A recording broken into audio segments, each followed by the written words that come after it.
الهزيمة الأولى لنادي الهلال السوداني أداء أمام يانج أفريكانز في دوري أبطال أفريقيا، وهزيمة أولى لنادي الهلال السوداني.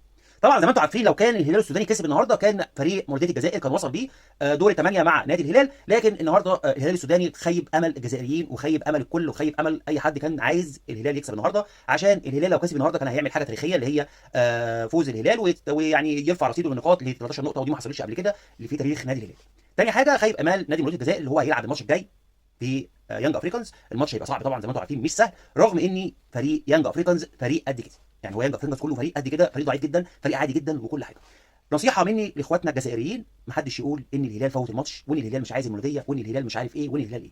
اخواتنا الاشقاء السودانيين اشرف من انهم يعملوا حركه زي دي، رغم ان انا ما بشجعش الهلال، لكن هم اشرف بكتير جدا من ان هم يعملوا حركه زي دي. هم بيلعبوا على قد الماتش، والنتيجه دي بتاعت ربنا. الهلال لعب مستواه العادي او لعب ماتش عادي، لكن ما كانش قصده ان هو يخسر عشان المولوديه تتصعب عليه المهمه، وان المولوديه ما يوصلش، او الكلام اللي انتم بتسمعوه على الصفحات اللي ملهاش لازمه، اللي عايزه تعمل فتنه ما بين جمهور العربي.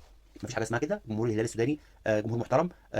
في بعض الاطفال بيطلعوا في التعليقات يقولوا اي كلام، لكن الهلال النهارده لعب مباراه خسر 1-0، وكان ممكن يتعادل النهارده، لكن هي النتيجه خلصت كده. هي ربنا رايد كده، رايد ان مولودية الجزائر يخدم نفسه بنفسه، ما حدش يخدمه. فالماتش الجاي حياه او موت بالنسبه لنادي المولوديه. لكن ان الهلال فوت الماتش، لا، مفيش الكلام دوت، ما تسمعوش الكلام دوت ابدا. الهلال لو كان يقدر يكسب النهارده عشان يصعد المولوديه معاه كان كسب، لكن هي النتيجه كده بتاعت ربنا، الفوز ده بتاع ربنا. زي ما قلت لكم، اخدم نفسك بنفسك.